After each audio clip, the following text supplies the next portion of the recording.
宝子们好呀，欢迎来到我的婚介所哈，我是丽姐，欢迎大伙来听相亲故事嘞。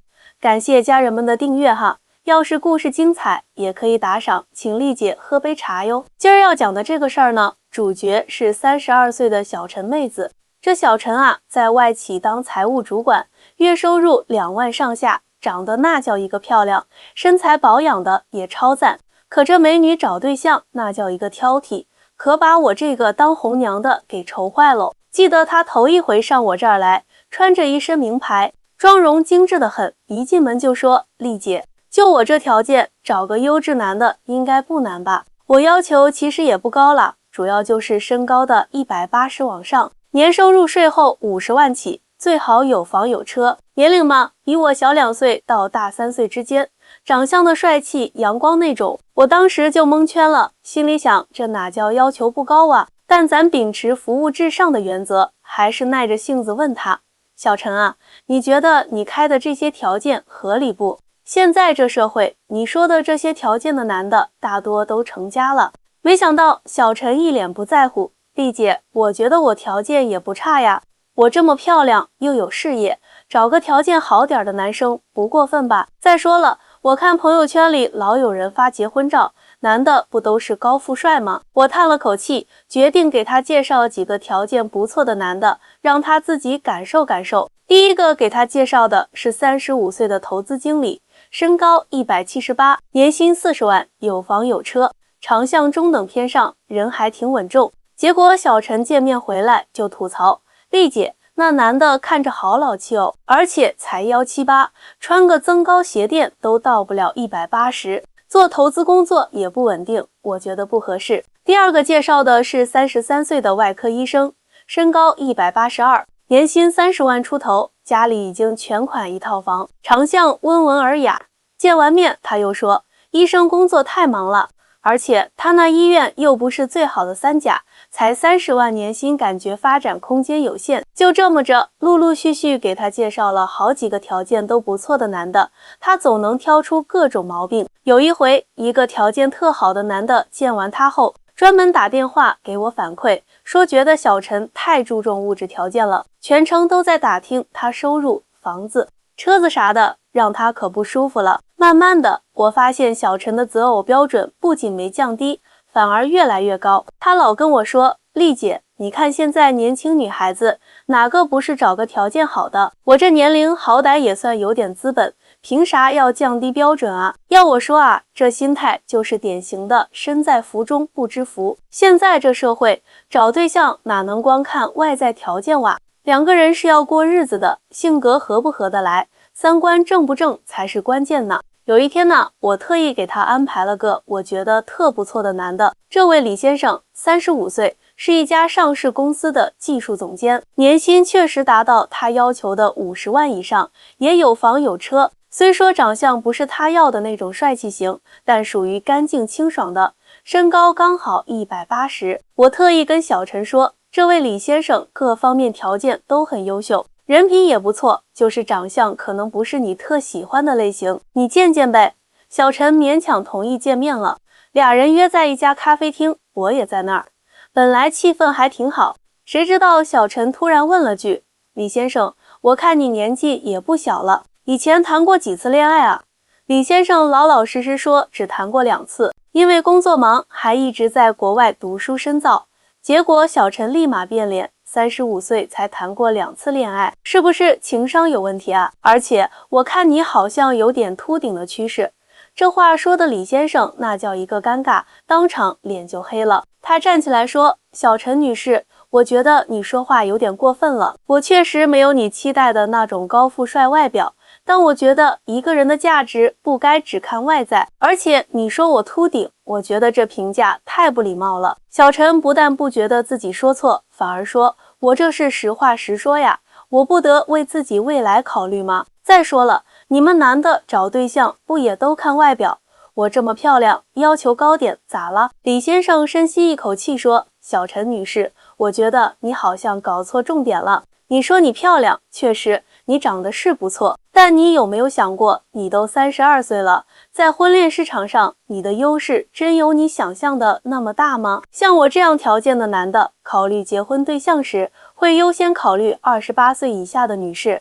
这不是歧视哈，而是从组建家庭角度考虑。你老说你漂亮，可漂亮的女孩子多了去了，25岁的漂亮姑娘到处都是，你凭啥觉得自己能要求这么高？这话可算是捅了马蜂窝。小陈立马就急眼了，你这是赤裸裸的大男子主义。我这年龄咋了？我这年龄事业有成，经济独立，还保养得很好，你凭啥说我年龄大？李先生也不示弱，我不是说你年龄大，而是说你的择偶标准太不切实际了。你自己算算，你要求的这些条件，180以上，年薪50万以上，有房有车，长得帅，年龄比你小，这样的男的占总人数比例能有多少？而且你有没有想过，这些男的为啥会选你？我在旁边看得直冒冷汗，但又觉得李先生说的太在理了。确实，好多大龄剩女都会犯这种认知偏差，总觉得自己条件好，却忽略了年龄带来的劣势。当时我看小陈都快气哭了，但李先生还是很冷静地接着说，小陈女士，我说这些不是想打击你，而是希望你能认清现实。你说你事业有成，我挺佩服的，但你有没有想过，对于那些你心目中的优质男的来说，他们可能更看重一个女人的包容心、温柔程度，还有适不适合组建家庭。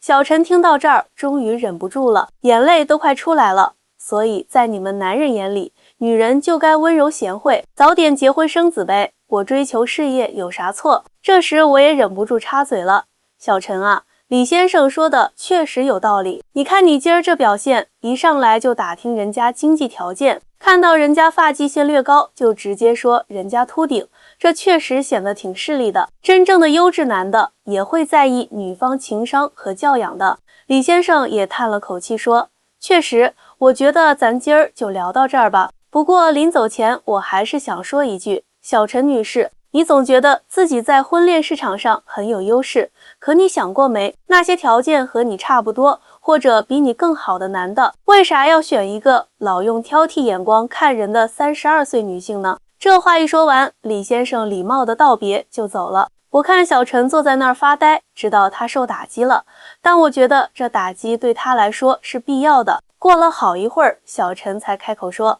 丽姐，你说他说的对吗？我真的要求太高了吗？我给他倒了杯温水，说，小陈啊，阿姐跟你说句掏心窝子的话，你条件确实不错，但你要求的那些条件的男的，人家挑对象的时候，选择面可大了去了。年轻漂亮的女孩子那真是多如牛毛啊！而且你想想，那些各方面条件都特优秀的男的，往往早就结婚了，剩下单身的也会想找个年轻点的姑娘。这不是歧视，这是人之常情呐。小陈低着头不说话，我接着说，再说了，婚姻又不是做生意，不是看谁条件好就配谁。两个人过日子，重要的是三观合得来，性格互补，能互相包容理解。你现在这样把物质条件看得太重，反而容易错过真正合适的人。这时候，小陈突然抬起头，眼圈有点红。丽姐，那你说我该咋办？我是不是真的很势利？但我又怕找个条件不好的，以后生活质量下降。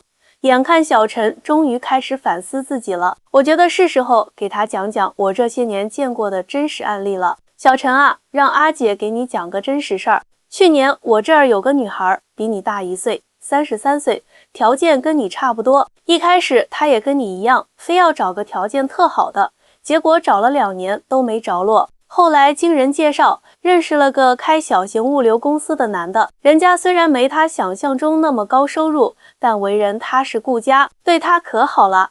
你猜咋地？这女孩现在过得老幸福了。她老公虽说不是啥大老板，但特疼她，俩人感情好得不得了。前几天还专门来谢我，说要不是我当初劝她放下偏见，她可能到现在还在相亲呢。小陈听得可认真了，若有所思地说，丽姐，我明白你意思了。但我现在该调整到啥样的标准呢？我笑着说，其实找对象不是说非要降低标准，而是得调整择偶观念。你之前的标准里，除了外在条件，有考虑过性格匹配度吗？有考虑过是不是真能处得来吗？比如说，你是更需要一个能陪你聊天、理解你工作压力的人，还是一个看着光鲜亮丽但永远忙得没时间陪你的人？你更看重一个人的家庭观念和责任心，还是他开啥车住啥房？这时候，小陈突然问了句让我特欣慰的话：“丽姐，上周你给我介绍的那个开补习班的张老师，他还单身不？”我一下子来了精神。哟，你说张老师啊，咋突然问起他来了？小陈有点不好意思地说。其实那天见完后，我觉得他人挺好的，特温和，还特有耐心。虽然他条件不太符合我之前要求，但是跟他聊天特舒服。我心里暗喜，这姑娘总算开窍了。张老师确实是个好男人，虽然收入没50万，但为人特靠谱，对感情也认真。要我帮你再约他出来见个面不？我故意逗他。小陈红着脸点点头，不过丽姐，你可别告诉他我之前那些事儿哈。我笑着拍拍他肩膀，放心吧，红娘嘴最严了。后来的事儿，大伙儿应该都猜到了。小陈和张老师又见了几次面，处得老好了。张老师虽然不是他一开始要求的那种高富帅，但特疼他，而且俩人三观特合拍。前2天他们领证了，还专门来我这儿请我喝喜酒呢。所以说呀，找对象真别太执着于外在条件。很多时候，那个真正适合你的人，可能跟你幻想的不一样。只要俩人真心相爱，互相包容，日子肯定会越过越好的。好啦，今儿的故事就讲到这儿喽。喜欢的话，记得点赞关注哟。也欢迎大伙儿在评论区留言分享自己想法。咱们下期见呢。